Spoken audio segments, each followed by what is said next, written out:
Hello everyone, कैसे हैं आप सब लोग। आई होप आप सब बहुत अच्छे होंगे और बहुत अच्छे से अपने एग्जाम्स की प्रिपरेशन कर रहे होंगे। आप लोगों की प्रिपरेशन को बूस्ट अप करने के लिए हम लोग लेके आए रिवीजन सीरीज, जिसमें हम सारे चैप्टर्स कवर करेंगे। आज हम जो चैप्टर पढ़ने वाले हैं उसका नाम है इंट्रोडक्शन टू जीएसटी। ये जो नोट्स है ये बिल्कुल फ्री ऑफ कॉस्ट अवेलेबल है। डिस्क्रिप्शन में आपको एक लिंक मिलेगी, आप उस लिंक पे जाके नोट्स को डाउनलोड कर सकते हैं। आइए एक एक करके सारे टॉपिक्स देखते हैं। इस चैप्टर का सबसे पहला टॉपिक पढ़ने से पहले मुझे आपसे एक क्वेश्चन पूछना है। क्वेश्चन ये है कि जो हमारी गवर्नमेंट है वो हमसे टैक्स क्यों लेती है। हम इतनी मेहनत से इनकम अर्न करते हैं और गवर्नमेंट हमसे टैक्स ले लेती है। गवर्नमेंट हमसे टैक्स लेती क्यों है? देखो, जो हमारी गवर्नमेंट है ना, गवर्नमेंट ऑफ इंडिया, उनके ऊपर बहुत सारी रिस्पॉन्सिबिलिटीज हैं। कैसी रिस्पॉन्सिबिलिटीज? सबसे पहली रिस्पॉन्सिबिलिटी है उनके ऊपर इंडिया को प्रोटेक्ट करने की। इंडिया को प्रोटेक्ट करने की। अब आप जानते हो कि हमारा जो इंडिया है उसकी एक साइड चाइना है, एक साइड पाकिस्तान है, दोनों को कश्मीर चाहिए। तो इंडिया को प्रोटेक्ट करना, आर्मी, नेवी, एयरफोर्स, इन सब के इक्विपमेंट्स लाना, इन सब की सैलरीज देना, इंडिया को प्रोटेक्ट करके रखने की रिस्पॉन्सिबिलिटी हमारी गवर्नमेंट के पास आती है, जिसके लिए उन्हें पैसा चाहिए होता है और इसलिए उन्हें टैक्सेस लेने पड़ते हैं। सेकेंड रिस्पॉन्सिबिलिटी गवर्नमेंट के पास आती है डेवलप करने की। आपको पता है हमारी गवर्नमेंट इतने सारे हाईवेज और हमारे लिए फ्लाईओवर्स वगैरह बनाती है, जिसके लिए गवर्नमेंट को पैसा चाहिए होता है। एंड थर्ड होता है गवर्नमेंट के ऊपर कुछ सोशल रिस्पॉन्सिबिलिटीज भी होती हैं। सोशल रिस्पॉन्सिबिलिटीज लाइक गवर्नमेंट इतने सारे गवर्नमेंट स्कूल्स वगैरह रन करती है, जिसके लिए गवर्नमेंट को पैसा चाहिए होता है। इन सब कामों के लिए गवर्नमेंट को पैसा चाहिए होता है। और गवर्नमेंट का पैसा आता कहाँ से है? गवर्नमेंट के पास जो पैसा आता है वो मेजरली तीन सोर्स से आता है। देखो, और भी सोर्सेज हैं पैसे लेने के, लेकिन मेजर तीन सोर्सेज क्या होते हैं? सबसे पहले गवर्नमेंट अपना खुद का बिजनेस करती है, जैसे L I C. L I सी से जो पैसा आता है गवर्नमेंट के पास जाता है। तो ऐसे जो गवर्नमेंट के बिजनेसेस होते हैं उनसे जो गवर्नमेंट पैसा आता है वो गवर्नमेंट की इनकम होती है। सेकंड, गवर्नमेंट लेती है टैक्सेस। टैक्सेस से जो पैसा आता है वो गवर्नमेंट का रेवेन्यू होता है। एंड लास्ट आता है गवर्नमेंट लेती है लोन। गवर्नमेंट, जब गवर्नमेंट के पास टैक्सेस और बिजनेस से पैसा इनफ नहीं होता तो गवर्नमेंट कई बार वर्ल्ड बैंक से या फिर अदर कंट्री से लोन लेती है, ताकि जो सारी रिस्पॉन्सिबिलिटीज हैं वो पूरी कर पाए। ठीक है। अब ये जो टैक्सेस होते हैं, इंडिया में ये टैक्सेस दो तरह के होते हैं, डायरेक्ट टैक्स और इनडायरेक्ट टैक्स। ठीक है, दो तरह के होते हैं, direct tax and indirect tax. Direct tax में आपका आता है इनकम टैक्स और यहाँ पे आपका आता है जीएसटी। सीए फाइनल लेवल पे जीएसटी के साथ साथ आपको कस्टम भी पढ़ना पड़ेगा, लेकिन सीए इंटर लेवल पे हमें सिर्फ जीएसटी पढ़ना है, तो हम जीएसटी को ही कंसिडर करके चलेंगे कि डायरेक्ट टैक्स में आता है हमारा इनकम टैक्स और इनडायरेक्ट टैक्स में हमारे पास आता है जीएसटी। अब आप पूछोगे मैम इन दोनों में डिफरेंस क्या है, तो यहाँ पे हम लेते हैं एक अच्छा सा एग्जाम्पल। एग्जाम्पल मेरा ये है कि सपोज करो यहाँ पे मेरे मिस्टर ए है और मिस्टर ए ने इनकम अर्न करी। मिस्टर ए ने 10 लाख रुपीज की इनकम अर्न करी। ठीक है, 10 लाख की इनकम अर्न कर ली। अब मिस्टर ए गए गवर्नमेंट के पास और गवर्नमेंट के पास जाके इन्होंने इनकम टैक्स पे कर दिया। अब आप लोगों को ऋत्विक सर ने पढ़ाया होगा कि जब भी आपको इनकम अर्न करते हो उसके ऊपर इनकम टैक्स लगता है। मिस्टर ए ने 10 लाख की इनकम अर्न करी और बेचारे गए गवर्नमेंट के पास और इनकम टैक्स पे करके आ गए। सिंपल प्रोसेस था। और यहाँ पे क्या हुआ, जीएसटी में थोड़ी साइकिल कॉम्प्लिकेटेड होती है। जीएसटी में क्या हुआ, सपोज एग्जाम्पल लो, एक सप्लायर है, सप्लायर है और यहाँ पे हमारे मिस्टर ए। सप्लायर ने मिस्टर ए को एक पेन सप्लाई किया। ये पेन है ना, ये पेन सप्लाई किया, जिसका प्राइस था आपका 1000 रुपीज। जीएसटी था 180 रुपीज और टोटल बिल बन गया 1180 का। आप कहोगे मैम 1000 का पेन कैसे है? भैया ये वायरस वाला पेन है, 3 इडियट्स में था ना वायरस का पेन, तो ये वायरस वाला पेन है। तो प्राइस था 1000 रुपीज, जीएसटी आपका लगा 180 रुपीज का, टोटल बिल बन गया आपका 1180 का। अब यहाँ पे क्या हुआ, मिस्टर ए ने सप्लायर को पेमेंट कर दी। सप्लायर को पेमेंट कर दी कितने की? 1180 की। अब जब भी आप लोगों ने भी ऑब्जर्व किया होगा, जब भी आप शॉपिंग मॉल वगैरह में या फिर किसी रेस्टोरेंट में खाना खाने जाते हो तो वहां पे वो लोग पहले लिखते हैं बिल का अमाउंट, जितना भी आपने ऑर्डर किया था वो वाला अमाउंट। उसके बाद वो जीएसटी ऐड करते हैं और टोटल बिल आपको इशू कर देते हैं। जितना आपका टोटल बिल बनता है उतने की पेमेंट आपको करनी होती है। तो यहाँ पे मिस्टर ए ने ऐसे ही किया, मिस्टर ए ने 1180 की पेमेंट सप्लायर को कर दी है। ठीक है। अब ये जो जीएसटी था 180 रुपीज, क्या सप्लायर अपनी पॉकेट में रख लेगा? नहीं, सप्लायर जाएगा गवर्नमेंट के पास। यहाँ पे गवर्नमेंट है हमारी और सप्लायर जाएगा गवर्नमेंट के पास और गवर्नमेंट से कहेगा गवर्नमेंट मैंने 180 रुपीज का जीएसटी कलेक्ट किया, आप मुझसे ले लो। तो गवर्नमेंट के पास 180 रुपीज चले जाएंगे जीएसटी के। अब देखो, यहाँ पे जीएसटी पे किसने किया है? पे किया हमारे मिस्टर ए ने। हम लोग खाना खाने जाते हैं, हम पे करते हैं जीएसटी, लेकिन क्या हम गवर्नमेंट को डायरेक्ट डिपॉजिट करते हैं? नहीं, हम डायरेक्ट डिपॉजिट नहीं करते। डिपॉजिट कौन करता है? डिपॉजिट गवर्नमेंट को करता है सप्लायर। तो यहाँ पे क्या हुआ है, देखो इनकम टैक्स में क्या हुआ था, मिस्टर ए के ऊपर लायबिलिटी आई थी और मिस्टर ए ही गवर्नमेंट के पास गए थे पे करने के लिए। लेकिन यहाँ पे क्या हुआ, यहाँ पे मिस्टर ए के ऊपर लायबिलिटी आई, लेकिन गवर्नमेंट को पे किसने करा, गवर्नमेंट को सप्लायर ने पे किया है। सप्लायर एज्यूम कर लेते हैं हमारे मिस्टर बी हैं, सप्लायर हमारे मिस्टर बी हैं, तो मिस्टर बी ने गवर्नमेंट को पे किया है। ठीक है, तो डायरेक्ट टैक्स में क्या होता है, डायरेक्ट टैक्स में जिसके ऊपर बर्डन आता है वही जाके गवर्नमेंट को पे करता है। लेकिन इनडायरेक्ट टैक्स में बर्डन किसी और के ऊपर आता है लेकिन गवर्नमेंट को पे कोई और करता है। यहाँ पे बर्डन तो सारा मिस्टर ए ने बॉर्न किया है क्योंकि मिस्टर ए ने ही पेमेंट करी थी जीएसटी की सप्लायर को, लेकिन गवर्नमेंट को पेमेंट जीएसटी किसने करी है, सप्लायर ने। ठीक है, इनडायरेक्ट टैक्स और डायरेक्ट टैक्स में मेजर डिफरेंस यही होता है कि यहाँ पे आपका बर्डन ट्रांसफर नहीं हो सकता है और यहाँ पे बर्डन आपका ट्रांसफर हो जाता है। जो फाइनल कस्टमर होता है, जो इस प्रोडक्ट को यूज करता है, उसके ऊपर फाइनल आपके बर्डन आता है जीएसटी का। ठीक है, यहाँ तक क्लियर है। देखो जो इनकम टैक्स होता है ना, वो किसी पर्सन के ऊपर लगता है। अब देखो यहाँ पे मिस्टर ए ने इनकम अर्न करी तो मिस्टर ए के ऊपर लगा है। मैंने सपोज करो ये 10 लाख की इनकम मैंने अर्न करी तो मेरे ऊपर इनकम टैक्स लगेगा, आपने अर्न करी आपके ऊपर लगेगा, मिस्टर ए ने अर्न करी उनके ऊपर लगेगा, मतलब जिसने भी इनकम अर्न करी उसके ऊपर इनकम टैक्स लगेगा। लेकिन जीएसटी किसके ऊपर लगता है, जीएसटी लगता है गुड्स एंड सर्विस के ऊपर। ये पेन है, ये पेन मैंने आपको सेल किया तब जीएसटी लगेगा, आपने किसी और को भेजा तब भी जीएसटी लगेगा। तो जब भी ये पेन सप्लाई होगा तब जीएसटी लगेगा। इनकम टैक्स कब लगता है, जब आप कोई इनकम अर्न करते हो, और जीएसटी कब लगता है, जब आप कोई सप्लाई करते हो। क्या करते हो, कोई भी सप्लाई करते हो गुड्स एंड सर्विसेज की, तब जीएसटी लगता है। तो ये मेजर डिफरेंस है, याद रखना कि जीएसटी जो लग रहा है वो गुड्स एंड सर्विसेज के ऊपर लग रहा है और जो इनकम टैक्स लग रहा है वो किसी पर्सन की इनकम के ऊपर लग रहा है। ठीक है, एक बार यहाँ पे क्विकली डिफरेंस देखते हैं। देखो मैंने आप लोगों के लिए लिखा हुआ है। सबसे पहले देखो, tax is paid directly by the person to whom it is imposed. जिसके ऊपर लाइबिलिटी आई उसी ने जाके गवर्नमेंट को डिपॉजिट किया है। यहाँ पे मिस्टर ए के ऊपर लाइबिलिटी थी तो मिस्टर ए ने ही गवर्नमेंट को जाके पे किया था। सेकेंड, इनडायरेक्ट टैक्स में क्या होता है कि गुड्स एंड सर्विस के ऊपर लगाए जाते हैं और जो इंटरमीडिएट में आते हैं, बीच में आते हैं, इंटरमीडिएरीज आते हैं, वो लोग कलेक्ट करते हैं और गवर्नमेंट को जाके पे करते हैं। उसके बाद नेक्स्ट पॉइंट होता है यहाँ पे burden can not be transferred, और यहाँ पे होता है burden can be transferred. GST में मैंने आपको बता दिया कि बर्डन आया था मिस्टर ए के ऊपर, जबकि पे किसने किया था, सप्लायर ने। और इनकम टैक्स में आप बर्डन ट्रांसफर नहीं कर सकते। उसके बाद एग्जाम्पल, यहाँ पे इनकम टैक्स आता है, यहाँ पे गुड्स एंड सर्विस टैक्स आता है। यहाँ पे एक पॉइंट है ये वाला, यहाँ पे लिखा है प्रोग्रेसिव नेचर और यहाँ लिखा है regressive nature. Progressive nature, regressive nature का मतलब क्या है, देखो आप लोगों ने इनकम टैक्स पढ़ा होगा। इनकम टैक्स में आपने पढ़े होंगे स्लैब्स, कि जैसे जैसे आपकी इनकम बढ़ती जाती है आपका स्लैब रेट बढ़ता जाता है। ठीक है, लेकिन जीएसटी में ऐसा कुछ नहीं होता। सपोज करो एग्जाम्पल लेते हैं, अगर इस पेन के ऊपर जीएसटी का रेट 18% है तो वो सबके लिए 18% रहेगा। अब ये पेन मैं परचेज करूं, आप परचेज करो, एक फार्मर परचेज करे या मुकेश अंबानी परचेज करे, कोई भी परचेज करे, रिच पुअर मतलब कोई भी परचेज करे, कोई फर्क नहीं पड़ता, रेट ऑफ जीएसटी सेम रहेगा। लेकिन इनकम टैक्स में रेट ऑफ टैक्स चेंज होता है, जैसे जैसे आपकी इनकम बढ़ती है आपके ऊपर जो स्लैब रेट है वो बढ़ जाता है। ठीक है, तो इसलिए इसे प्रोग्रेसिव इन नेचर कहते हैं, इसे रिग्रेसिव इन नेचर कहते हैं जी। और यहाँ पे एक पॉइंट और है, पेड एनुअली, ये लिखा है पेड मंथली या क्वार्टरली। आप लोगों ने देखा होगा, इनकम टैक्स में पढ़ा भी होगा कि इनकम टैक्स जो होता है वो एनुअली पे किया जाता है गवर्नमेंट को, लेकिन जीएसटी की रिटर्न क्वार्टरली जाती है या फिर मंथली जाती है। जनरली मंथली जाती है, लेकिन किसी किसी को गवर्नमेंट ने कह रखा है कि आप क्वार्टरली भी दे सकते हो। तो ये जो था, ये मेजर डिफरेंस था किसमें, direct tax and indirect tax में। Direct tax and indirect tax का मेजर डिफरेंस ये था, मैंने आप लोगों को डिटेल में पढ़ा दिया है। एग्जाम पॉइंट ऑफ व्यू से इंपॉर्टेंट पॉइंट नहीं है।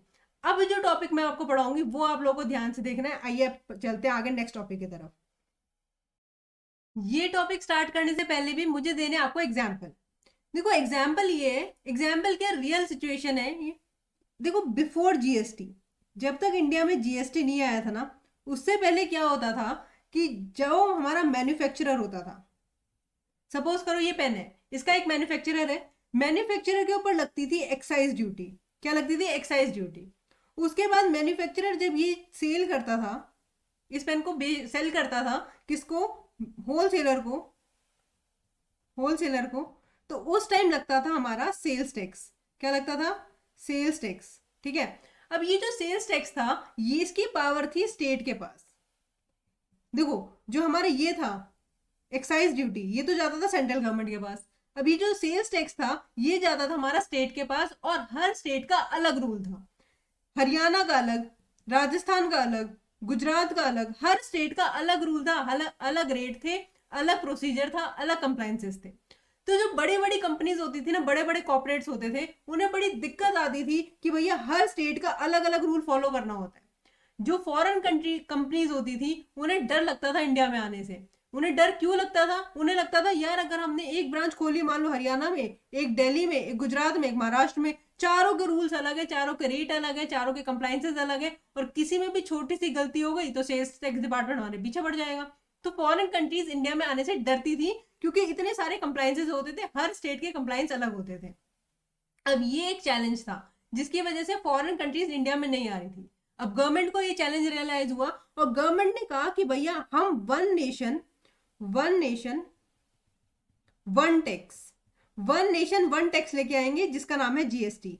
पूरे इंडिया के लिए एक ही इनडायरेक्ट टैक्स लेके आएंगे, GST, one nation one tax लेके आएंगे।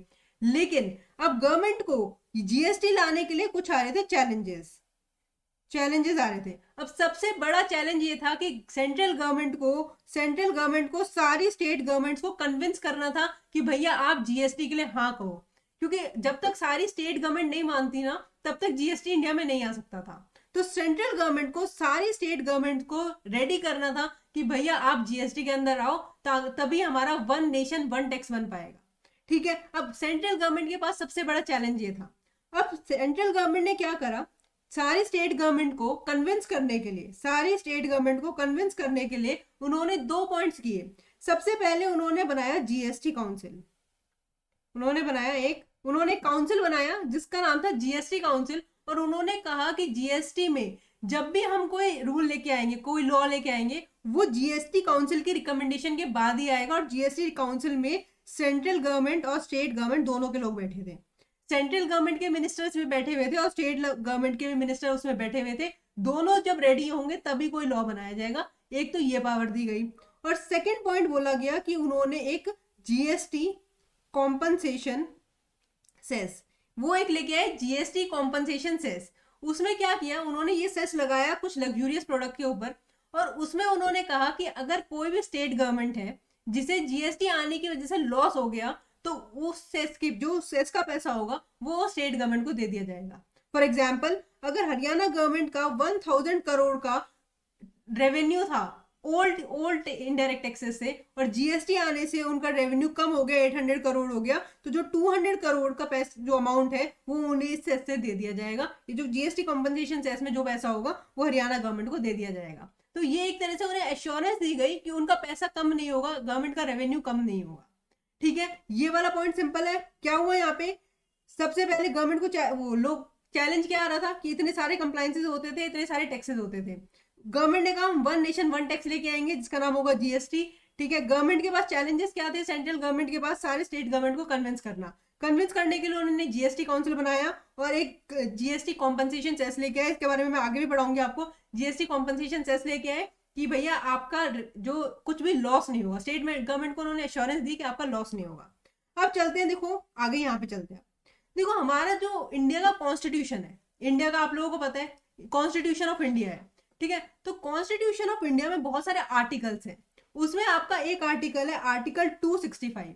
आर्टिकल 265 कहता है कि कोई भी आपसे टैक्स कलेक्ट नहीं कर सकता अनलेस लॉ ऑथराइज नहीं करता। सपोज करो कोई गवर्नमेंट एम्प्लॉई है, गवर्नमेंट एम्प्लॉई आपसे आके ये नहीं कह सकता कि आप मुझे टैक्स दो अनलेस एंड अनटिल उसे लॉ ने ऑथराइज कर रखा हो। जब तक उसे लॉ ने ऑथराइज नहीं करा होगा कोई भी आपसे टैक्स नहीं ले सकता। ये कौन कहता है, आर्टिकल 265 कहता है। ठीक है, सिंपल है। आर्टिकल 265 क्या कहता है, कोई भी आपसे कोई टैक्स नहीं ले सकता अनलेस लॉ ऑथराइज करेगा। उसके बाद हमारे पास आता है एक आर्टिकल 246। ये पढ़ने के लिए मुझे देना है आपको एग्जाम्पल। ठीक है, मेरे साथ यहाँ पे एग्जाम्पल देखो आप लोगों को पता है इंडिया का स्ट्रक्चर क्या है।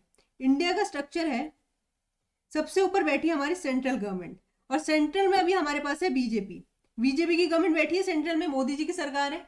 उसके बाद हमारे पास आते हैं स्टेट्स। स्टेट 1 एग्जाम्पल लेते, स्टेट 2 एंड स्टेट 3। स्टेट में हमारी अलग अलग गवर्नमेंट है। किसी स्टेट में हमारी आम आदमी पार्टी की गवर्नमेंट है, कहीं पे हमारी बीजेपी की गवर्नमेंट है, और कहीं पे हमारे पास किसकी गवर्नमेंट है, कांग्रेस की गवर्नमेंट है। ठीक है, स्टेट वाइज हमारी गवर्नमेंट अलग है और नेशनल लेवल पे हमारी बीजेपी की गवर्नमेंट है। अब क्या होता, अगर देखो सपोज करो एग्जाम्पल लो कि एक ये मिस्टर ए ने मिस्टर बी को पेन सेल किया जिसका प्राइस था 100 रुपीज, जीएसटी था 18 रुपीज, और आपका बिल बना 118 का। अभी जो जीएसटी है 18 रुपीज का, अगर ये 18 रुपीज का जीएसटी सीधे हमारे सेंट्रल गवर्नमेंट के पास चला जाता तो बाद में जो स्टेट 1 है और स्टेट 3 कहते हैं कि भैया हमारी तो सेंट्रल गवर्नमेंट जो है ना सारा पैसा स्टेट 2 को दे देती है, जो बीजेपी वाले स्टेट्स हैं उन्हें दे देती है, हमें तो पैसा ही नहीं मिलता। तो इस तरह का एक कंफ्लिक्ट आ सकता था।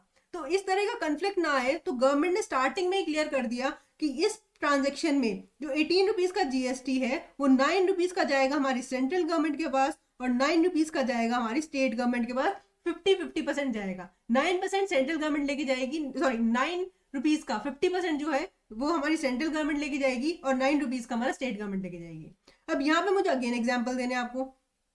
सपोज करो यहाँ पे है हमारे हरियाणा में से मिस्टर ए, हरियाणा में है मिस्टर ए और हरियाणा में ही है हमारे मिस्टर बी। हरियाणा से पेन सेल हुआ, हरियाणा में पेन सेल हुआ, मिस्टर ए भी हरियाणा में है, मिस्टर बी भी हरियाणा में है और मिस्टर ए ने मिस्टर बी को पेन सेल किया जिसका प्राइस था 100, जीएसटी लग गया अगेन 18 और प्राइस हो गया 118। अब ये जो 18 रुपीज का जो जीएसटी है, ये 18 रुपीज का जो जीएसटी है ये 9 रुपीज जाएगा हमारे सेंट्रल गवर्नमेंट के पास, मतलब बीजेपी के पास, और 9 रुपीज किसके पास जाएगा? हरियाणा गवर्नमेंट के पास। हरियाणा की जो गवर्नमेंट है उनके पास चला जाएगा 9 रुपीज। ठीक है, सिंपल पॉइंट था, या तो कोई दिक्कत वाली बात नहीं थी। 9 रुपीज लेके सेंट्रल गवर्नमेंट एंड 9 रुपीज आ गया सेंट्रल गवर्नमेंट, स्टेट गवर्नमेंट के पास। कौन सी स्टेट गवर्नमेंट? हरियाणा, क्योंकि दोनों ही हरियाणा में। अब इस एग्जाम्पल को एक्सटेंड करते हैं, यहाँ पे लेते हैं, चलो जगह कम है, यहाँ पे लेते हैं। सपोज करो हमारे मिस्टर ए है हरियाणा में और मिस्टर बी है हमारे गुजरात में। मिस्टर ए है हमारे हरियाणा में, मिस्टर बी है गुजरात में, पेन सेल हुआ है, प्राइस अगेन 100, जीएसटी हमारा लग गया 18 और टोटल बिल बन गया 118 का। सेम ट्रांजेक्शन है लेकिन इस बार एक गुजरात में एक हरियाणा में है। अब यहाँ पे क्या हुआ देखो, 18 रुपीज का जो जीएसटी है, सेंट्रल गवर्नमेंट तो हमारी सेम है, सेंट्रल गवर्नमेंट के पास 9 रुपीज चला जाएगा। अब ये जो स्टेट गवर्नमेंट वाला कंपोनेंट आया, स्टेट गवर्नमेंट के पास जो 9 रुपीज जाने हैं, ये कौन से स्टेट गवर्नमेंट को दिए जाए? हरियाणा को दिए जाए या गुजरात को दिए जाए? अब यहाँ पे कंफ्लिक्ट था। हरियाणा गवर्नमेंट कहती नहीं हमें चाहिए और स्टेट गुजरात गवर्नमेंट कह रही हमें चाहिए, दोनों को चाहिए। हरियाणा गवर्नमेंट कहेगी भाई मेरे वहां से सेल हुआ है, गुजरात गवर्नमेंट कहेगी भैया मैंने परचेज किया है, तो दोनों को जीएसटी चाहिए था। तो इस केस में लड़ाई हो सकती थी, दो स्टेट आपस में लड़ाई कर सकते थे। जहां पे भी इंटर स्टेट सप्लाई होती है, इंटर स्टेट सप्लाई मतलब एक स्टेट से दूसरे स्टेट सप्लाई हो रही थी, जहां पे भी इंटर स्टेट सप्लाई का कॉन्सेप्ट आ रहा था वहां पे लड़ाई होने के चांसेस बहुत ज्यादा थे। तो सेंट्रल गवर्नमेंट ने कहा भाई हटाओ तुम लोग, ये वाले रूल्स बनाने की पावर सेंट्रल गवर्नमेंट ने अपने पास रखी। सेंट्रल गवर्नमेंट ने कहा कि जब भी कोई इंटर स्टेट सप्लाई होगी, जब भी कोई इंटर स्टेट सप्लाई होगी, उससे रिलेटेड जितने भी रूल्स बनेंगे वो सिर्फ सेंट्रल गवर्नमेंट बनाएगी, स्टेट गवर्नमेंट का कोई इन्वॉल्वमेंट नहीं होगा। यहाँ पे मैंने आपको बताया था कि यहाँ पे जीएसटी काउंसिल में सेंट्रल एंड स्टेट गवर्नमेंट दोनों होते हैं। देखो जीएसटी में ना जो भी लॉ बनता है वो दोनों के अप्रूवल से बनता है, central government plus state government. सारी state government plus central government की अप्रूवल जब आ जाती है, दोनों एग्री कर जाते हैं एक पॉइंट पे, तब जाके जीएसटी में लॉ बनता है। लेकिन इंटर स्टेट से रिलेटेड, इंटर स्टेट ट्रांजेक्शन से रिलेटेड सेंट्रल गवर्नमेंट ने कहा नहीं, इंटर स्टेट से रिलेटेड जितने भी रूल्स बनेंगे हम खुद बनाएंगे, स्टेट का इन्वॉल्वमेंट नहीं होगा, वहां पे सिर्फ सेंट्रल गवर्नमेंट की चलेगी। ठीक है, पॉइंट क्लियर है यहाँ तक? आइए मैं उस पर दोबारा लेके जाती हूँ आपको। Constitution of India, sorry constitution amendments. जब हमारा जीएसटी आया तो कुछ कॉन्स्टिट्यूशन में अमेंडमेंट्स भी करी गई, कुछ आर्टिकल्स पहले भी थे। हमने आर्टिकल 265 पढ़ लिया, अब आके पढ़ते हैं आर्टिकल 246। देखो आर्टिकल 246 क्या कहता है कि जो हमारा इंडिया है, पूरा जो इंडिया है, उससे रिलेटेड लॉ बनाने का राइट है हमारे पार्लियामेंट के पास, मतलब हमारी सेंट्रल गवर्नमेंट के पास।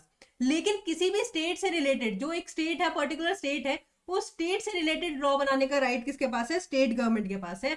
और इस आर्टिकल में हमारी 3 लिस्ट बना रखी है। 3 लिस्ट क्या है? Union list, state list and concurrent list. एक एक करके यहाँ पे देखते हैं। सबसे पहले आती है यूनियन लिस्ट।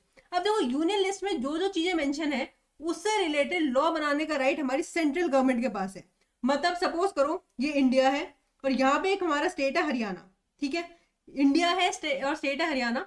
यूनियन लिस्ट में जो जो चीजें मैटर कर, जो जो चीजें आती हैं उससे रिलेटेड लॉ बनाने का राइट हरियाणा में भी, महाराष्ट्र में भी, दिल्ली में भी, हर स्टेट में हमारी सेंट्रल गवर्नमेंट के पास है। स्टेट गवर्नमेंट इन्वॉल्व नहीं करेगी, सिर्फ सेंट्रल गवर्नमेंट के पास एक्सक्लूसिव राइट है। किसके पास राइट है? सेंट्रल गवर्नमेंट के पास एक्सक्लूसिव राइट है लॉ बनाने का। सेकेंड हमारे पास आती है स्टेट लिस्ट। स्टेट लिस्ट में जो जो चीजें मेंशन करी गई हैं उससे रिलेटेड लॉ बनाने का राइट हमारी स्टेट गवर्नमेंट के पास होता है, सेंट्रल इन्वॉल्व नहीं करती। मतलब जो जो चीजें हमारी स्टेट लिस्ट में लिखी हुई है उससे अगर हरियाणा गवर्नमेंट है, हरियाणा में, पूरे हरियाणा में उस चीज से रिलेटेड लॉ सिर्फ हरियाणा गवर्नमेंट ही बना सकती है, हमारी सेंट्रल गवर्नमेंट इन्वॉल्व नहीं करेगी। ठीक है, और लास्ट हमारे पास आता है कॉन्करेंट लिस्ट। कॉन्ग्रेंट लिस्ट में वो चीजें आती हैं जिनमें डिसीजन दोनों के एग्रीमेंट से होते हैं। मतलब स्टेट गवर्नमेंट और सेंट्रल गवर्नमेंट आपस में बैठते हैं, बातचीत करते हैं, डिबेट करते हैं, फिर एक फाइनल डिसीजन लेते हैं। और वो जो मैटर्स होते हैं जिनमें दोनों की अप्रूवल चाहिए होती है वो मैटर्स हमारे आते हैं कॉन्करेंट लिस्ट में। ठीक है, जो जीएसटी है वो हमारा इसी लिस्ट में फॉल करता है। क्यों? क्योंकि जीएसटी में कोई भी लॉ बनाने के लिए दोनों की अप्रूवल चाहिए। ठीक है, अब ये जो था आर्टिकल 265 और आर्टिकल 246 ये कॉन्स्टिट्यूशन में पहले से था। अब जीएसटी आने से इंडिया में कॉन्स्टिट्यूशन में एक आर्टिकल इंट्रोड्यूस किया गया जिसका नाम था आर्टिकल 246। आर्टिकल का नाम क्या था? आर्टिकल 246। आर्टिकल 246 सबसे पहले कहता था कि जीएसटी में लॉ बनाने की पावर, कॉन्करेंट पावर है सेंट्रल एंड स्टेट गवर्नमेंट के पास। जो भी जीएसटी में लॉ बनेगा वो सेंट्रल एंड स्टेट गवर्नमेंट दोनों की अप्रूवल से बनेगा। अकेले सेंट्रल गवर्नमेंट नहीं बना सकती, अकेले स्टेट गवर्नमेंट भी नहीं बना सकती, दोनों को एग्री करना पड़ेगा किसी एक पॉइंट पे आके, तभी वो लॉ बनाया जाएगा जीएसटी में। फर्स्ट पॉइंट ये कहा गया। सेकेंड पॉइंट उसमें लिखा गया कि इंटर स्टेट सप्लाई, जो भी इंटर स्टेट ट्रेड होगा उससे रिलेटेड लॉ बनाने की पावर एक्सक्लूसिवली किसने अपने पास रखी? सेंट्रल गवर्नमेंट ने अपने पास रखी। यहाँ पे मैंने आपको एग्जांपल दिया था कि हरियाणा गवर्नमेंट, चलो एग्जाम्पल हमारा क्या था, हरियाणा गवर्नमेंट और गुजरात गवर्नमेंट आपस में लड़ाई ना करें, इंटर स्टेट सप्लाई जब भी होगी ये दोनों आपस में लड़ाई ना करें, इसलिए सेंट्रल गवर्नमेंट ने कहा कि जो भी हमारे इंटर स्टेट सप्लाई होगी, इंटर स्टेट जो भी ट्रेड होगा उससे रिलेटेड लॉ बनाने की power, exclusive power central government ने अपने पास रखी, उसके लिए स्टेट की रिक्वायरमेंट नहीं है। तो यहाँ पे पार्लियामेंट के पास, मतलब सेंट्रल गवर्नमेंट के पास एक्सक्लूसिव पावर है related to inter state supply. ठीक है, उसके बाद यहाँ पे एक पॉइंट और आता है। ये पॉइंट पढ़ाने से पहले मैं आपको पढ़ाऊंगी बीच में आर्टिकल 366(12)A। आर्टिकल 366(12)A में जीएसटी की डेफिनेशन दी गई, और जीएसटी की डेफिनेशन में बोला गया GST means any tax on supply of goods and services except alcoholic liquor for human consumption. क्या हुआ यहाँ पे? उन्होंने कहा कि जब भी कोई सप्लाई होगी, किसकी? गुड्स एंड सर्विसेज की, जब भी कोई सप्लाई होगी गुड्स एंड सर्विसेज की, उसके ऊपर जीएसटी लगाया जाएगा। क्या लिखा हुआ है? Any tax on supply of goods and services. और उसके बाद यहाँ पे उन्होंने पॉइंट ऐड किया except on alcoholic liquor for human consumption. Alcoholic liquor for human consumption को क्यों बाहर कर दिया गया? देखो, जब जीएसटी नहीं आया था ना, एक बार सीरियस करते हैं, देखो जब तक इंडिया में जीएसटी नहीं आया था तो उससे पहले जो हमारी अल्कोहलिक लिकर होती है ना, alcoholic liquor for human consumption जो होती है, उसके ऊपर जितने भी टैक्सेस लगते थे, एक्साइज लगे है ना, हमारा सेल्स टैक्स लगे, और भी जितने भी टैक्सेस लगते थे, वो सारे टैक्सेस हमारे जाते थे स्टेट गवर्नमेंट के पास। किसके पास जाते थे? स्टेट गवर्नमेंट के पास। अब देखो, जब इंडिया में जीएसटी लेके आना था तो सेंट्रल गवर्नमेंट ने सोचा यार कुछ ना कुछ पैसा हमें भी मिल जाए इससे, क्योंकि सेंट्रल गवर्नमेंट को पहले तो मिलता नहीं था। और सेंट्रल गवर्नमेंट ने जैसे ही कहा कि भैया हम जीएसटी लगाएंगे alcoholic liquor for human consumption पे भी, सारे स्टेट्स ने कह दिया भैया हम नहीं मान रहे, हमें नहीं चाहिए जीएसटी, हम पुराने इनडायरेक्ट टैक्स में खुश हैं, हमें जीएसटी चाहिए ही नहीं इंडिया में। सारे स्टेट गवर्नमेंट ने मना कर दिया कि हम जीएसटी नहीं लेके आएंगे अगर आप alcoholic liquor for human consumption पे जीएसटी लेके आ रहे हो। क्यों ऐसा स्टेट गवर्नमेंट ने क्यों करा? क्योंकि स्टेट गवर्नमेंट का रेवेन्यू इंपैक्ट हो रहा था, जितना पैसा आ रहा है स्टेट गवर्नमेंट के पास खुद ही जा रहा है। स्टेट गवर्नमेंट नहीं चाहता था कि ये पैसा उन्हें 50-50 करना पड़े, क्योंकि जीएसटी आ जाता, अगर इसके ऊपर जीएसटी आ जाता तो 50 तो हमारा सेंट्रल गवर्नमेंट ले जाता, 50 हमारा स्टेट गवर्नमेंट के पास रह जाता। तो जो हमारे स्टेट गवर्नमेंट थी वो बिल्कुल नहीं चाहती थी कि उन्हें अपना रेवेन्यू शेयर करना पड़े, इसलिए उन्होंने मना कर दिया कि भैया alcoholic liquor for human consumption में अगर आपको जीएसटी लेके आना है तो हम जीएसटी इंडिया में नहीं आने देंगे, आपको इसे एक्सक्लूड करना पड़ेगा। इसलिए सेंट्रल गवर्नमेंट को यहाँ से alcoholic liquor for human consumption exclude करना पड़ा। इसका मतलब जो alcoholic liquor for human consumption है इसमें अभी भी जीएसटी नहीं लगता, आपके जो पुराने इनडायरेक्ट टैक्सेस होते थे ना, पुराने जो इनडायरेक्ट टैक्सेस थे वही लगते हैं, जीएसटी नहीं लगता है। और अगर इस पे जीएसटी लेके आना है तो यहाँ पे कॉन्स्टिट्यूशन में आपकी अमेंडमेंट करनी पड़ेगी, यहाँ पे कॉन्स्टिट्यूशन को अमेंड करना पड़ेगा, एक मेजर चेंज आएगा, तभी alcoholic liquor for human consumption पे जीएसटी लगाया जा सकता है, अदरवाइज जीएसटी नहीं लगाया जा सकता। ठीक है, मैंने आपको क्या पढ़ाया? GST means any tax on supply of goods and services except alcoholic liquor for human consumption. Alcoholic liquor for human consumption को भी क्यों बाहर कर रहा है ये मैंने आपको बता दिया। अब आते हैं यहाँ पे वापस, मैंने आपको कहा था आर्टिकल 246A पढ़ रहे थे हम, वो में फर्स्ट पॉइंट हमने पढ़ा था कि जीएसटी में लॉ कब बनेगा? सेंट्रल एंड स्टेट गवर्नमेंट दोनों एग्री करने चाहिए तभी लॉ बनेगा, कॉन्करेंट पावर थी दोनों के पास। लेकिन इंटर स्टेट सप्लाई से रिलेटेड सारी पावर, एक्सक्लूसिव पावर किसके पास थी? हमारे सेंट्रल गवर्नमेंट के पास, मतलब हमारे पार्लियामेंट के पास। उसके बाद यहाँ पे एक पॉइंट है कि ये जो 5 प्रोडक्ट्स हैं, ये 5 प्रोडक्ट्स जो है इनके ऊपर जीएसटी अभी नहीं लगता है। लेकिन जिस दिन भी जीएसटी काउंसिल में सब बैठेंगे, central and state government ready हो जाएंगे कि भैया अब इसके ऊपर जीएसटी आ जाना चाहिए, उस दिन से इन प्रोडक्ट के ऊपर भी जीएसटी लग जाएगा।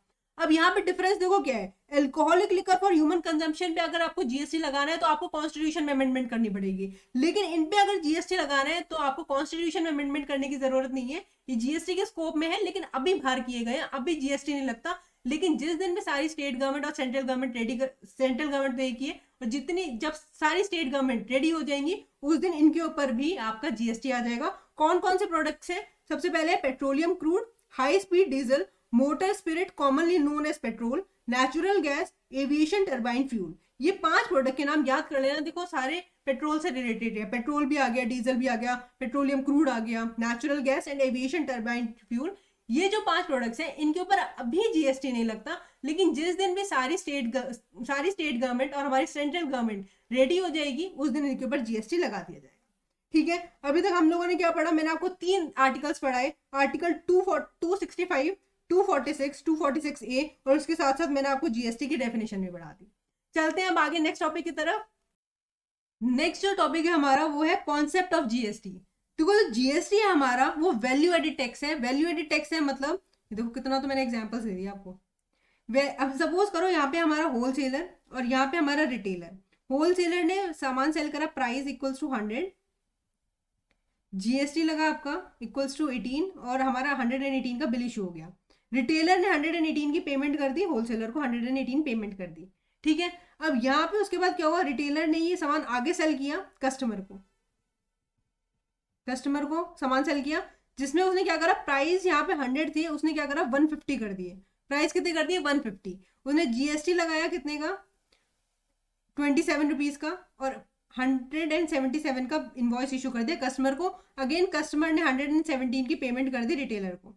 ठीक है, अब गवर्नमेंट को जो पे करने की बारी आई तो होलसेलर गया गवर्नमेंट के पास, और होलसेलर ने पूरे 18 रुपीज का जो जीएसटी कलेक्ट किया था वो जाके गवर्नमेंट को पे कर दिया। अब रिटेलर गया गवर्नमेंट के पास, रिटेलर ने गवर्नमेंट से कहा गवर्नमेंट 27 रुपीज का जीएसटी मैंने कलेक्ट किया है। कितने का जीएसटी कलेक्ट किया? 27 रुपीज का, लेकिन 18 रुपीज का जीएसटी मैं ऑलरेडी होलसेलर को पे कर चुका हूँ, तो मैं माइनस करूंगा 18 रुपीज, और यहाँ पे मैं आपको 9 रुपीज का ही जीएसटी पे करूंगा। तो देखा जाए तो जितनी की उसने वैल्यू एडिशन करी थी, उसने सिर्फ 50 रुपीज की वैल्यू एडिशन करी थी। 100 रुपीज की जगह उसने परचेज किया था और 50 रुपीज की उसने वैल्यू एडिशन करी थी। तो 50 रुपीज की जो वैल्यू एडिशन करी थी सिर्फ उसी पे उसने @18% जो कि आपका 9 रुपीज आएगा वो उसने जीएसटी पे करना होता है। ठीक है, तो जितनी जितनी वैल्यू एड होती है सिर्फ वैल्यू एडिशन पे जीएसटी लगता है, तो GST is a value addition tax.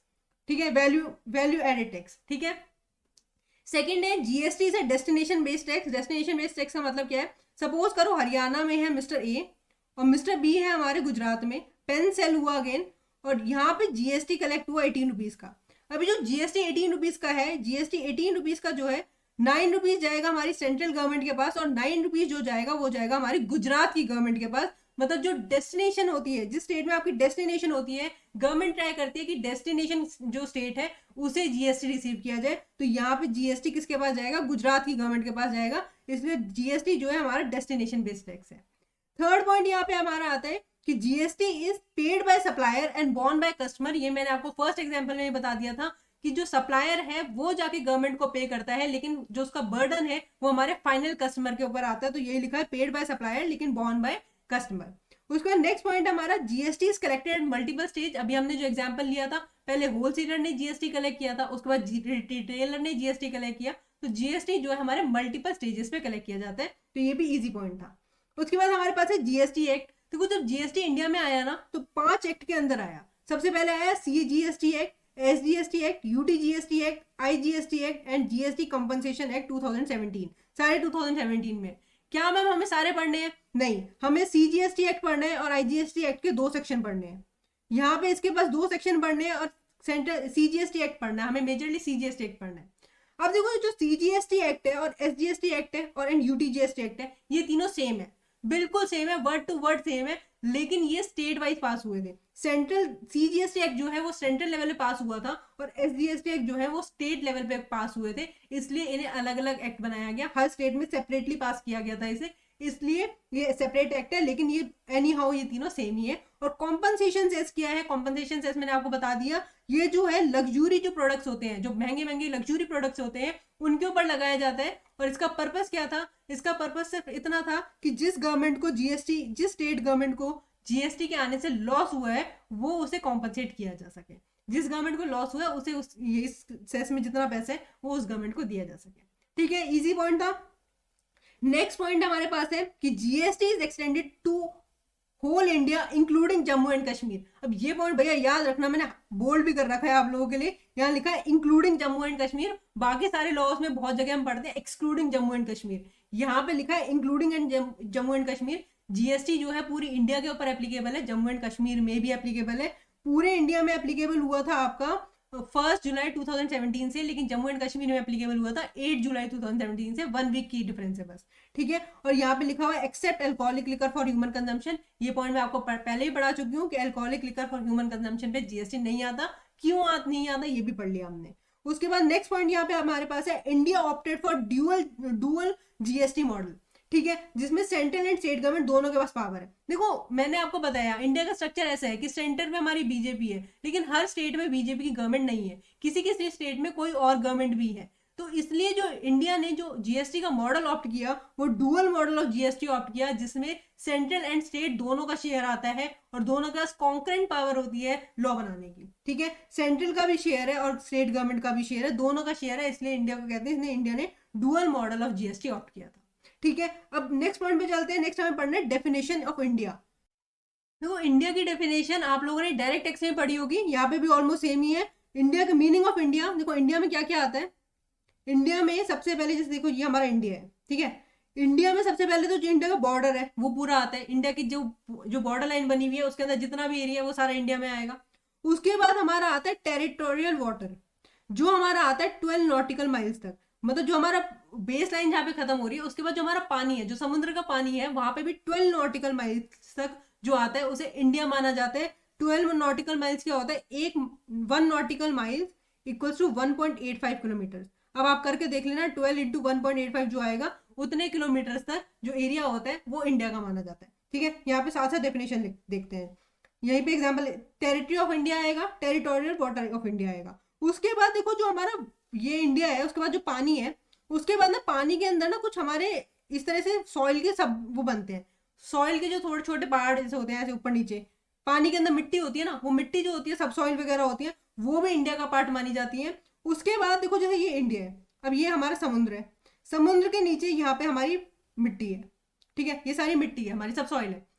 अब यहाँ पे उसके बाद ना एक ऐसा डीप डाउन सा एक वो आता है, एक शेल्फ आता है, और उसके बाद ये लैंड फ्लैट हो जाता है। उसके बाद सीधा अब ये जो आता है, ये आपका जो स्लोप आता है, ये स्लोप को भी इंडिया का पार्ट माना जाएगा, उसे कहते हैं कॉन्टिनेंटल शेल्फ। ठीक है, क्या हुआ यहाँ पे आपका समुद्र है, यहाँ पे आपकी मिट्टी है ऊपर नीचे हो रही है, उसके बाद एक बहुत ज्यादा बड़ा स्लोप आता है और उसके बाद फ्लैट हो जाता है। तो ये जो स्लोप होता है उसे भी इंडिया का पार्ट माना जाता है, उसे कहते हैं कॉन्टिनेंटल शेल्फ। उसके बाद एक्सक्लूसिव इकोनॉमिक जोन भी इंडिया के पार्ट माने जाते हैं। और लास्ट में air space above territory and territory water, जो हमारे ऊपर की हवा है, हमारी लैंड के ऊपर की हवा है, वो भी इंडिया का पार्ट है। ऊपर को एयरप्लेन उड़ रहा है तो भैया इंडिया की टेरिटरी में ही उड़ रहा है। ठीक है, तो ये सारा इंडिया का पार्ट माना जाता है। एग्जाम पॉइंट ऑफ व्यू से इंपॉर्टेंट नहीं है, लेकिन पढ़ाना था, मैंने आपको पढ़ा दिया। उसके बाद यहाँ पे है special category states. GST point of view से इन स्टेट्स को स्पेशल कैटेगरी स्टेट में ट्रीट किया गया है। क्यों? कहीं कहीं जीएसटी के जो रूल्स हैं वो इन स्टेट्स के लिए अलग है, कहीं कहीं पे जगह, जैसे आप कंपोजिशन स्कीम चैप्टर पढ़ोगे, आप रजिस्ट्रेशन चैप्टर पढ़ोगे, वहां पे थोड़े थोड़े रूल्स इन स्टेट्स के लिए अलग करे गए हैं, तो इन्हें स्पेशल कैटेगरी स्टेट माना जाता है। अभी आपको नाम याद होते हैं तो बहुत अच्छी बात है, नहीं होते हैं तो आगे के चैप्टर में तो मैं खुद याद करा दूंगी। ठीक है, एक बार रीड कर लेते हैं कौन कौन से। अरुणाचल प्रदेश, अगेन यहाँ पे याद रखना ये आंध्र प्रदेश नहीं है। आंध्र प्रदेश, बच्चे बहुत गलती करके आते हैं, यहाँ पे अरुणाचल प्रदेश है भैया, आंध्र प्रदेश नहीं है। असम, जम्मू एंड कश्मीर, मणिपुर, मेघालय, मिजोरम, नागालैंड, सिक्किम, त्रिपुरा, हिमाचल प्रदेश, उत्तराखंड, ये सारे हमारे जीएसटी पॉइंट ऑफ व्यू से क्या है? स्पेशल कैटेगरी स्टेट्स है। अभी आपको नाम याद होते हैं तो कोई अच्छी बात है, नहीं भी होते तो कोई दिक्कत वाली बात नहीं, आगे मैं याद करा दूंगी। चलते हैं नेक्स्ट टॉपिक की तरफ। नेक्स्ट टॉपिक हमें पढ़ना है बेनिफिट्स ऑफ जीएसटी। देखो जीएसटी आने से ना बहुत सारे बेनिफिट्स हुए। कुछ बेनिफिट्स हुए हमारी इकोनॉमी को, कुछ हुए हमारे बिजनेसेस को, और कुछ अदर बेनिफिट्स भी हुए। इकोनॉमी को क्या बेनिफिट हुए कि इकोनॉमी में मेक इन इंडिया इनिशिएटिव जो था वो बूस्टअप हो गया। मैंने आपको बताया था कि जैसे ही वन नेशन वन टैक्स आया, जो हमारी फॉरेन कंपनीज थी वो इंडिया में आने में पहले डरती थी, अब वो डरती नहीं है। अब वो कहती है भैया इंडिया में एक प्लांट सेटअप कर लो, अब वो डरती नहीं है। तो इससे मेक इन इंडिया जो इनिशिएटिव है उसे एक बूस्ट मिला, ठीक है, जिससे एम्प्लॉयमेंट एंड इन्वेस्टमेंट अपॉर्चुनिटीज बढ़ी, और उससे क्या एक इंडिया की यूनिफाइड नेशन मार्केट बन गई। मतलब वन नेशन वन टैक्स वाला कॉन्सेप्ट हमारा एप्लीकेबल हो गया। तो यूनिफाइड नेशन मार्केट बनी, मेक इन इंडिया जो इनिशिएटिव था उसे बूस्ट मिला, और साथ में जिसकी वजह से इन्वेस्टमेंट एंड एम्प्लॉयमेंट अपॉर्चुनिटीज बढ़ गई। तो ये बेनिफिट्स हुए हमारी इकोनॉमी को। और बिजनेसेस को क्या फायदे हुए? देखो बिजनेसेस के फायदे ये हुए कि पहले ना टैक्स के ऊपर टैक्स लगता था, कास्केडिंग इफेक्ट होता था, वो सब रिमूव हो गया, मल्टीपल टैक्सेशन रिमूव हो गए। आपके जो स्मॉल ट्रेडर्स हैं, जो स्मॉल बिजनेसमैन हैं, उन्हें बहुत फायदा हुआ, क्योंकि जो जीएसटी है वो ईजी है। पहले जो टैक्सेस थे वो बहुत डिफिकल्ट थे, तो स्मॉल ट्रेडर्स को भी बेनिफिट हुआ। उसके बाद आपकी जो कंप्लायंस कॉस्ट है वो बच गई। पहले आपको हर स्टेट में देखना पड़ता था यार क्या रूल्स हैं, क्या रेगुलेशंस हैं। अब एक ही रूल है, वो सारी स्टेट में कॉमन है, तो इसलिए जो कंप्लायंस कॉस्ट है वो कम हो गई, और जिससे हमारा जो बिजनेस करना है वो ईजी हो गया। अदर बेनिफिट्स क्या हुए? एक तो बेनिफिट हुआ कि हमारी जो आईटी का यूज है वो बढ़ गया, और सेकंड जो है गवर्नमेंट का रेवेन्यू इंक्रीज हो गया। जीएसटी आने से गवर्नमेंट को बहुत फायदा हुआ, क्योंकि जो फॉरेन कंपनीज है वो इंडिया में आने लग गई, इससे गवर्नमेंट का रेवेन्यू जो है वो बहुत ज्यादा बूस्टअप हो गया। उसके बाद नेक्स्ट पॉइंट हमारे पास है टैक्सेस सब्स्यूम्ड इन जीएसटी। जैसे जीएसटी आया, कौन कौन से टैक्सेस जो है वो खत्म हो गए और उनकी जगह जीएसटी आ गए। कौन कौन से टैक्सेस जीएसटी में सब्स्यूम हो गए, एक एक करके देखते हैं। कुछ सेंट्रल टैक्सेस थे, कुछ स्टेट के टैक्सेस थे। सेंट्रल टैक्स था हमारा सेंट्रल एक्साइज ड्यूटी और एडिशनल एक्साइज ड्यूटी। जो एक्साइज ड्यूटी था वो खत्म हो गया, वो हमारा सेंट्रल टैक्स सेंट्रल गवर्नमेंट लगाती थी, वो हमारा खत्म हो गया, उसकी जगह जीएसटी आ गया। उसके बाद excise duty under medicine and toilet preparation act 1955। Service tax लगता था, सर्विस टैक्स बिल्कुल खत्म हो गया, उसकी जगह जीएसटी आ गया। Next CVD and special CVD, central state sales tax and central surcharge and cess on goods and services. ये सारे जो सेंट्रल के टैक्सेस थे ये सारे खत्म हो गए, इनकी जगह जीएसटी आ गया। उसके बाद सेल्स स्टेट के भी कुछ टैक्सेस थे जो पहले लगते थे, जीएसटी आने से नहीं लगते। कौन कौन से थे वो? Entertainment tax, taxes on lottery betting and gambling, entry और purchase tax, VAT and sales tax, luxury tax, tax on advertisement, state surcharges and cess on other goods. ठीक है, ये सारे टैक्सेस जो स्टेट लेवल के थे वो सारे लगने बंद हो गए, वो भी सारे जीएसटी में सब्स्यूम हो गए। अब यहाँ पे एक पॉइंट और है एंटरटेनमेंट टैक्स का, उसके ब्रैकेट में लिखा हुआ है those levied by except those levied by local authority local bodies. यहाँ पे क्या हुआ, एंटरटेनमेंट टैक्स जो हमारी स्टेट गवर्नमेंट लगाती थी वो तो हमारा जीएसटी में सब्स्यूम हो गया, मतलब वो नहीं लगेगा। लेकिन कुछ एंटरटेनमेंट टैक्स होते थे जो हमारी लोकल बॉडीज लगाती हैं, वो अभी भी लगेंगे, वो जीएसटी में सब्स्यूम नहीं हुए। ठीक है, लोकल टैक्सेस अभी भी लगते हैं। उसके बाद आगे चलते हैं नेक्स्ट पॉइंट की तरफ। नेक्स्ट पॉइंट हमारे पास है कि कौन कौन से ऐसे टैक्सेस हैं जो जीएसटी में सब्स्यूम नहीं हुए हैं, not subsume in GST. Majority of indirect taxes जो थे वो सारे सब्स्यूम कर दिए गए जीएसटी के अंदर, लेकिन अभी भी कुछ ऐसे इनडायरेक्ट टैक्सेस हैं जो जीएसटी के अंदर सब्स्यूम नहीं हुए। कौन कौन से, आइए देखते हैं। सेंट्रल टैक्सेस जो जीएसटी में सब्स्यूम नहीं हुए हैं वो है कस्टम ड्यूटी, कस्टम ड्यूटी अभी भी लगता है, और साथ साथ central excise duty on 5 petroleum product and tobacco products. मैंने आपको 5 पेट्रोलियम प्रोडक्ट्स पढ़ाए थे जिन पे अभी जीएसटी नहीं लगता है, उनके ऊपर अभी भी सेंट्रल एक्साइज ड्यूटी ही लगती है। साथ साथ टोबैको एंड टोबैको प्रोडक्ट्स, इनका मैं आगे आपको पढ़ाऊंगी, चलो अभी पढ़ लेते हैं कि जो हमारे टोबैको एंड टोबैको प्रोडक्ट्स होते हैं ना, उनके ऊपर पुराना सेंट्रल एक्साइज ड्यूटी भी लगता है और जीएसटी भी लगता है। जीएसटी भी लगता है और पुराना सेंट्रल एक्साइज ड्यूटी भी लगता है, दोनों लगता है। ऐसे इसलिए है क्योंकि गवर्नमेंट इनकी जो सेल्स है ना उसे चाहती है कम से कम हो, तो इसलिए इनका गवर्नमेंट प्राइस बढ़ाना चाहती है, और दो टैक्स लगेंगे तो प्राइस बढ़ेगा, तो इसलिए सेंट्रल एक्साइज ड्यूटी और हमारा जीएसटी दोनों लगते हैं टोबैको एंड टोबैको प्रोडक्ट्स पे। तो यहाँ पे ये लिखा है कस्टम ड्यूटी और central excise duty on 5 petroleum product and tobacco products अभी भी है, ये जीएसटी में सब्स्यूम नहीं हुए हैं। उसके बाद कुछ स्टेट टैक्सेस भी हैं। स्टेट टैक्सेस कौन से हैं? सबसे पहले state excise duty on alcoholic liquor for human consumption. मैंने आपको बताया था alcoholic liquor for human consumption GST से बाहर है, अभी भी उसमें पुराने इनडायरेक्ट टैक्सेस लगते हैं, जिसमें सबसे पहला आता है स्टेट एक्साइज ड्यूटी। मैंने आपको बताया था ह्यूमन कंजम्पशन के लिए जो अल्कोहल होती है, alcoholic liquor for human consumption जो होती है, उससे रिलेटेड जो भी टैक्सेस आते हैं वो सारे स्टेट गवर्नमेंट लगाती है, सेंट्रल गवर्नमेंट नहीं लगाती है। सेंट्रल गवर्नमेंट के पास कोई भी पैसा नहीं जाता alcoholic liquor for human consumption से। ठीक है, तो यहाँ पे स्टेट एक्साइज लग रहा है, इसलिए याद रखना सेंट्रल एक्साइज नहीं है, क्या है, स्टेट एक्साइज है। उसके बाद यहाँ पे लिखा है sales tax on 5 petroleum product and alcoholic liquor for human consumption. जो alcoholic liquor for human consumption पे तो सेल्स टैक्स लगेगा ही लगेगा, और 5 पेट्रोलियम प्रोडक्ट हैं जिन पे जीएसटी नहीं लगता, उन पे भी अभी सेल्स टैक्स ही लगता है, जो जिसका रेवेन्यू स्टेट गवर्नमेंट के पास जाता है।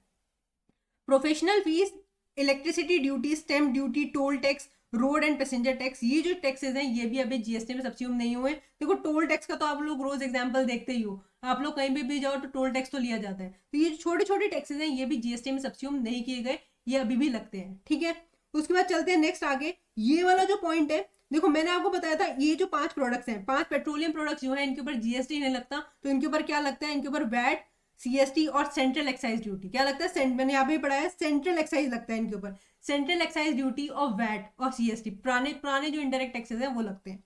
उसके बाद जो हमारे टबैको प्रोडक्ट्स हैं, टोबैको एंड टोबैको प्रोडक्ट्स, उनके ऊपर सेंट्रल एक्साइज लगता है, साथ साथ जीएसटी लगता है।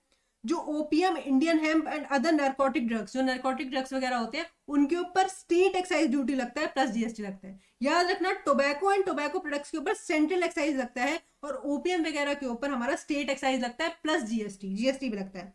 उसके बाद एक्साइज ड्यूटी लगता है हमारे किसके ऊपर, alcoholic liquor for human consumption, मैंने आपको यहाँ पे पढ़ा दिया। स्टेट एक्साइज लगता है alcoholic liquor for human consumption के ऊपर, जितने भी टैक्सेस लगते हैं सारे स्टेट वाले लगते हैं, तो स्टेट एक्साइज ड्यूटी लगता है, साथ साथ उनका जो सेल्स टैक्स होता है, पुराने सेल्स टैक्स कौन से होते थे, वैट और सीएसटी, तो वो लगते हैं। तो यहाँ पे वैट लगता है, वैट हमारा स्टेट का था। ठीक है, चलते हैं आगे की तरफ। नेक्स्ट टॉपिक हमारे हमें पढ़ना है यहाँ पे जीएसटी काउंसिल। देखो जीएसटी काउंसिल का मैंने आपको पहले ही बताया था कि जीएसटी काउंसिल में central government and state government दोनों के मिनिस्टर्स होते हैं, दोनों के मिनिस्टर बैठे होते हैं, ये लोग मिलके कोई रिकमेंडेशन देते हैं, तब भी वो जीएसटी में आगे जाके लॉ बनता है। ठीक है, तो यहाँ पे मीनिंग क्या है, मीनिंग है जॉइंट फोरम है सेंट्रल एंड स्टेट गवर्नमेंट की, जो रिकमेंडेशन देते हैं रिलेटेड टू जीएसटी। अब जीएसटी काउंसिल में होते कौन कौन है, सबसे पहले जो यूनियन फाइनेंस मिनिस्टर है वो हमारे चेयरपर्सन होते हैं। यूनियन मिनिस्टर होते हैं हर स्टेट के, जो कि इंचार्ज होते हैं रेवेन्यू फाइनेंस के। उसके बाद मिनिस्टर होते हैं इंचार्ज, जो हर स्टेट के जो मिनिस्टर होते हैं जो फाइनेंस और टैक्स के इंचार्ज होते हैं, वो हो सकते हैं, या फिर कोई और मिनिस्टर हो सकता है जो नॉमिनेट किया स्टेट ने। ठीक है, हर स्टेट गवर्नमेंट के, देखो याद रखना यूनियन मिनिस्टर तो हो गए होंगे, उसके बाद हर स्टेट गवर्नमेंट के जो मिनिस्टर इंचार्ज है रेवेन्यू एंड फाइनेंस के वो होंगे, और साथ साथ फाइनेंस और टैक्स के जो इंचार्ज है वो भी होंगे। इनकी जगह अगर स्टेट गवर्नमेंट चाहे तो किसी और मिनिस्टर को भी नॉमिनेट कर सकती है, तो वो होंगे, ये सारे लोग होने चाहिए जीएसटी काउंसिल में। उसके बाद जीएसटी काउंसिल किस किस चीज से रिलेटेड रिकमेंडेशन देती है, सबसे पहले रिकमेंडेशन देती है टैक्सेस सब्स्यूम्ड इन जीएसटी, कौन कौन से टैक्सेस को जीएसटी में मर्ज कर देना चाहिए। उसके बाद कौन से गुड्स एंड सर्विस को जीएसटी से एग्जाम्प्ट करना चाहिए, मतलब अभी उन पे जीएसटी नहीं लगाना चाहिए। Principles that govern place of supply, place of supply एक चैप्टर है जो हम आगे पढ़ेंगे, उससे रिलेटेड जो प्रिंसिपल्स होते हैं वो रिकमेंडेशन देती है, उससे रिलेटेड हमारे जीएसटी काउंसिल। उसके बाद threshold limit for the GST, threshold हमने रजिस्ट्रेशन चैप्टर है उसमें मैंने आपको थ्रेशोल्ड पढ़ाई थी कि इससे कम की अगर आपकी टर्नओवर है तो आपको जीएसटी में रजिस्ट्रेशन लेने की जरूरत नहीं है, तो वो जो थ्रेशोल्ड्स वगैरह होती हैं उनकी रिकमेंडेशन हमारी जीएसटी काउंसिल देती है। रेट ऑफ टैक्स, क्या रेट ऑफ टैक्स जीएसटी लगना चाहिए वो भी, अगर कोई स्पेशल रेट ऑफ टैक्स लगना चाहिए फॉर एनी स्पेशल पीरियड, मतलब किसी फिक्स पीरियड के लिए कोई स्पेशल रेट ऑफ अगर टैक्स लगाना है तो उसकी रिकमेंडेशन भी ये लोग देते हैं। Special provision with respect to special category of state, special category of states मैंने आपको पढ़ाए थे, उनसे रिलेटेड कोई स्पेशल प्रोविजन है उसकी रिकमेंडेशन भी यहीं से जाती है। और any other matter related to GST, कोई और मैटर भी होगा रिलेटेड टू जीएसटी, उसकी रिकमेंडेशन इन्हीं के थ्रू जाएगी। ठीक है, उसके बाद नेक्स्ट पॉइंट चलते हैं, यहाँ पे छोटा सा पॉइंट है deficiency in old indirect taxes, जो पुराने इनडायरेक्ट टैक्सेस थे उनमें कुछ डेफिशिएंसीज थी जिसकी वजह से जीएसटी आया। उनमें क्या डेफिशिएंसी थी, सबसे पहली थी डबल टैक्सेशन। देखो क्या होता था ना, कई बार ना उनमें क्लैरिफाई नहीं होता था कि कोई पर्टिकुलर चीज गुड्स है या सर्विस है। अगर गुड्स होता था तो उसमें वैट वगैरह लगता था, सेल्स टैक्स वगैरह लगता था, और अगर सर्विस होता तो सर्विस टैक्स लगता था। तो क्या होता था, कोई कोई ट्रांजेक्शन ऐसी होती थी जिसमें सर्विस टैक्स डिपार्टमेंट कहता था हमें भी जीएसटी, हमें भी टैक्स चाहिए, और सेल्स टैक्स डिपार्टमेंट कहता था हमें भी चाहिए। ये क्लियर नहीं था कि कोई पर्टिकुलर चीज गुड्स है या सर्विस है, तो उसकी वजह से क्या होता था ना, डबल टैक्सेशन हो जाता था। तो डबल टैक्सेशन जीएसटी में नहीं होता, क्योंकि जीएसटी में क्या कोई चीज गुड है या सर्विस है वो बहुत क्लियरली डिफाइन किया गया है। सेकेंड है कास्केडिंग इफेक्ट, पहले बहुत ज्यादा कास्केडिंग इफेक्ट होते थे, अब जीएसटी में नहीं है। हायर कंप्लाइंस कॉस्ट, मैं आपको बहुत बार पढ़ा चुकी हूँ कि कंप्लाइंस कॉस्ट बहुत ज्यादा हाई होती थी पुराने में, अब नहीं है। और सेकंड है multiple taxation on single transaction, पहले क्या होता था एक ही ट्रांजेक्शन के ऊपर मल्टीपल टैक्स लग रहे होते थे, like luxurious tax, entertainment tax, एक ही ट्रांजेक्शन के ऊपर लगे हुए होते थे। तो ये सब चीजें जो है जीएसटी के आने से कम हो गई है, अब सिर्फ एक ही टैक्स लगता है, one nation one tax GST. ठीक है, नेक्स्ट टॉपिक के ऊपर चलते हैं। ये इंपॉर्टेंट टॉपिक है which is type of supply under GST. देखो जीएसटी में ना दो तरह की सप्लाई होती है, inter state supply, inter state supply. Inter state supply और इंटर स्टेट सप्लाई पढ़ने से पहले आप मुझे ये बताओ कि भैया स्टेट क्या होता है, एक स्टेट क्या होता है। देखो स्टेट होता है एक यूनियन टेरिटरी जिसके खुद की अपनी स्टेट असेंबली है, जिसके पास क्या है, अपनी खुद की स्टेट असेंबली है, मतलब विधानसभा जिसके पास है, जिसके पास अपनी खुद की स्टेट गवर्नमेंट है, उसे एक स्टेट कहते हैं। देखो हरियाणा भी, महाराष्ट्र भी, दिल्ली भी, सारी यूनियन टेरिटरीज है। लेकिन यूनियन टेरिटरीज और स्टेट में डिफरेंस क्या होता है, स्टेट भी एक यूनियन टेरिटरी है जिसके पास अपनी खुद की स्टेट असेंबली है, अपनी खुद की विधानसभा है। और जो यूनियन टेरिटरीज रह जाती हैं उनकी खुद की कोई स्टेट गवर्नमेंट नहीं होती, उन्हें डायरेक्टली सेंट्रल गवर्नमेंट का गवर्न करती है। एग्जाम्पल जैसे ले सकते हो चंडीगढ़। चंडीगढ़ में ना बहुत लड़ाई थी, हरियाणा गवर्नमेंट चाहती थी हम अपनी सरकार बनाएंगे, और जो हमारी पंजाब गवर्नमेंट थी वो चाहते थे हम अपनी सरकार बनाएंगे। लेकिन जो हमारी स्टेट गवर्नमेंट है उन्होंने कहा भैया ये लफड़ा खत्म करो, हम अपने पास पावर रखे, इनकी कोई, इसमें कोई भी आपकी स्टेट गवर्नमेंट नहीं होगी, सारा कंट्रोल सेंट्रल गवर्नमेंट के पास होगा, जो भी रूल्स एंड रेगुलेशन बनानी सेंट्रल गवर्नमेंट बनाएगी। तो क्या हुआ यहाँ पे, देखो इंडिया में जितनी भी बाइफर्केशन है, जितने भी स्टेट्स वगैरह हैं, ये सारे यूनियन टेरिटरीज हैं, सारे यूनियन टेरिटरीज हैं। डिफरेंस क्या होता है, जिन यूनियन टेरिटरीज के पास अपना खुद का स्टेट असेंबली है, जिनके पास अपनी स्टेट असेंबली है, उन्हें स्टेट्स कहा जाता है, अदरवाइज रिमेनिंग को यूनियन टेरिटरीज ही कहा जाता है। ठीक है, अब देखो इंटर स्टेट सप्लाई क्या होती है। इंटर स्टेट सप्लाई होती है एक स्टेट से दूसरे स्टेट में सप्लाई करना, या फिर एक स्टेट से एक दूसरी यूनियन टेरिटरी में सप्लाई करना, या एक यूनियन टेरिटरी से दूसरे स्टेट में सप्लाई करना, मतलब किसी भी स्टेट का या यूनियन टेरिटरी का बॉर्डर क्रॉस होना, मतलब supply from one state to another state या अनदर यूटी। सेकेंड आता है supply outside India, import and export. जो भी इंपोर्ट एंड एक्सपोर्ट होते हैं उन्हें भी आपका इंटर स्टेट सप्लाई ही माना जाता है। और लास्ट आपके पास होता है स्पेशल इकोनॉमिक जोन में अगर कोई सप्लाई होती है उसे भी आपका इंटर स्टेट सप्लाई माना जाता है। यहाँ पे इसके लिए मुझे एग्जांपल देना है। सपोज करो ये हमारा हरियाणा, ये हरियाणा, हरियाणा के अंदर ही मान लो एक है स्पेशल इकोनॉमिक जोन, हरियाणा के अंदर ही है। स्टिल अगर हरियाणा की किसी भी और सिटी से स्पेशल इकोनॉमिक जोन में सप्लाई होगा, या स्पेशल इकोनॉमिक जोन से हरियाणा की किसी और सिटी में सप्लाई होगा, तो उसे इंटर स्टेट ट्रीट किया जाएगा, इंटर स्टेट ट्रीट नहीं किया जाएगा।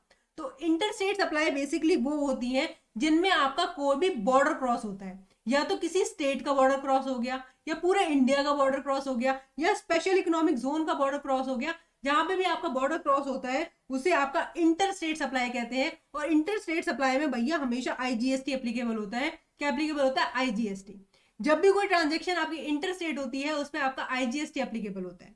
उसके बाद सेकंड आपकी आती है intra state transaction. Intra state transaction में दो पार्ट आते हैं कि इंट्रा स्टेट आपकी विद इन स्टेट हो या विद इन यूनियन टेरिटरी हो। मैंने आपको डिफरेंस बता दिया स्टेट और यूनियन टेरिटरी में क्या होता है। स्टेट के पास खुद की अपनी स्टेट असेंबली होती है, ठीक है। अगर विद इन स्टेट आपकी ट्रांजेक्शन है तो आपका सीजीएसटी और एसजीएसटी आता है। और अगर आपकी विद इन यूनियन टेरिटरी आपके पास, अगर आपकी विद इन यूनियन टेरिटरी आपकी ट्रांजेक्शन हो रही है, मतलब एक ही यूनियन टेरिटरी के अंदर आपकी ट्रांजेक्शन हो रही है, तो उसमें फर्दर दो पार्ट्स आते हैं। कौन कौन से, UT having their own legislature, UT not having their own legislature. UT having their own legislature में क्या होता है ना, उसमें सेंट्रल गवर्नमेंट और स्टेट गवर्नमेंट इन दोनों के पास कंबाइंड, मतलब इनके पास अपनी सेंट्रल गवर्नमेंट होती है, लेकिन दोनों के जो कुछ रूल्स हैं, सेंट्रल गवर्नमेंट के पास होती है कुछ पावर और कुछ पावर हमारी स्टेट गवर्नमेंट के पास होती है। तो यहाँ पे जो यूटी, ऐसी जो यूटी होती है जिनके पास खुद के लेजिस्लेचर होते हैं इंडिया में, ये कौन कौन सी है, दिल्ली, पुडुचेरी एंड जम्मू एंड कश्मीर। ये जो तीन होती हैं, ये तीन यूनियन टेरिटरी है, इन्हें जीएसटी पॉइंट ऑफ व्यू से स्टेट ट्रीट किया जाएगा, यूनियन टेरिटरी ट्रीट नहीं करेंगे। मतलब इनके ऊपर भी ना आपका सीजीएसटी एसजीएसटी ही एप्लीकेबल होगा, ठीक है। और लास्ट यहाँ पे रिमेनिंग जितनी भी आपकी यूनियन टेरिटरीज बची, कौन कौन सी, Chandigarh, Andaman Nicobar, Lakshadweep, Ladakh, Dadar and Nagar Haveli, Daman and Diu. ये जो 6 आपकी यूनियन टेरिटरीज है, इनके अंदर अगर ट्रांजेक्शन होगी तो आपकी सीजीएसटी एंड यूटीजीएसटी एप्लीकेबल होगा। देखो क्या हुआ यहाँ पे, जब भी आपका जो ट्रांजेक्शन होती है वो इंटर स्टेट होती है। इंटर स्टेट मतलब कोई भी बॉर्डर क्रॉस होता है, या तो किसी स्टेट का या यूनियन टेरिटरी का बॉर्डर क्रॉस हो गया, या इंडिया का बॉर्डर क्रॉस हो गया, या किसी स्पेशल इकोनॉमिक जोन का बॉर्डर क्रॉस हो गया। अगर कोई बॉर्डर क्रॉस होता है तो हमेशा आईजीएसटी आता है। जहां पे भी दो स्टेट इन्वॉल्व होते हैं वहां पे आपका आईजीएसटी आता है, ठीक है। जहां पे आपकी इंटर स्टेट सप्लाई की बात आती है, इंटर स्टेट सप्लाई कौन सी, within a state supply हो रही है या within a union territory supply हो रही है, तो उसमें आपको देखना है क्या supply within a state हो रही है तो आपका CGST एंड SGST एप्लीकेबल होगा। अगर supply within a union territory होती है तो उसमें आपको देखना है क्या यूनियन टेरिटरी के पास खुद का लेजिस्लेचर है या नहीं है। इंडिया में 3 ऐसी यूनियन टेरिटरीज हैं जिनके पास खुद का लेजिस्लेचर है। कौन कौन सी? Delhi, Puducherry and Jammu and Kashmir.